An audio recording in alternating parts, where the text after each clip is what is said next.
The forest. I've lived in Oakwood my entire life. It's a small town surrounded by woods that seem to stretch on forever. Growing up, I always thought it was the perfect place to live, plenty of space to explore, plenty of trees to climb. But as I got older, I started to notice something strange. The trees seemed to be watching me. At first, I thought it was just my imagination. I'd be walking through the woods and I'd catch a glimpse of a branch moving out of the corner of my eye. I'd turn to look, but there'd be nothing there. Just the wind, I'd tell myself. But then I started to notice other things. The trees seemed to be shifting, ever so slightly, as if they were trying to get a better look at me.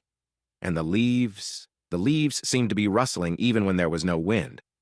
I tried to brush it off, to tell myself I was just being paranoid, but I couldn't shake the feeling that something was off. One night, I woke up to the sound of scratching outside my window. I got out of bed and approached the glass, and that's when I saw it. A branch tangled in the window frame, its leaves quivering in the moonlight. I froze, my heart pounding in my chest. And then I saw it. The branch moved, ever so slightly, as if it was trying to get my attention. I stumbled backward, tripping over my own feet. I landed hard on the floor, the wind knocked out of me, and as I looked up at the window, I saw the branch move again. This time it was more deliberate. The branch reached out, its leaves brushing against the glass. And then it started to scratch again, the sound sending shivers down my spine. I scrambled to my feet, backing away from the window as if it was a snake about to strike. And then I ran. I grabbed my keys and my phone, and I got out of there as fast as I could. I didn't stop driving until I was miles away from Oakwood. I finally pulled over, my heart still racing, and tried to process what had just happened. The trees, I realized, were alive, and they were watching me. According to the local legend, the trees in Oakwood were given the gift of thought by a mysterious entity. At first, it was a blessing. The trees helped the townspeople, providing them with food and shelter.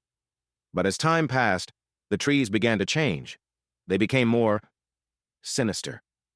They started to move on their own, their branches tangling together like skeletal fingers, and they started to watch us. I spent the rest of the night in a motel room, too afraid to go back to Oakwood. But as the sun started to rise, I knew I had to face my fears. I had to go back to Oakwood, and I had to confront the trees. As I drove back into town, I noticed something strange. The trees seemed to be waiting for me. Their branches were still, their leaves quivering in the morning breeze. I pulled up to my house, my heart pounding in my chest. And then I got out of the car, and I approached the front door. The trees seemed to be watching me, their branches tangling together like skeletal fingers. And as I reached out to unlock the door, I felt a presence behind me. I spun around, but there was no one there, just the trees watching me with an unblinking gaze. I took a deep breath, and I stepped inside. The door creaked shut behind me, and I was plunged into darkness. And then I heard it. The scratching, the rustling of leaves. The trees were inside, and they were coming for me. I'm writing this now, barricaded in my bedroom. The trees are outside, their branches scratching against the walls. I don't know how much longer I can hold out. But I know one thing. I'll never look at trees the same way again. They're not just plants, not just objects. They're alive, and they're watching us. The trees have been given the gift of thought.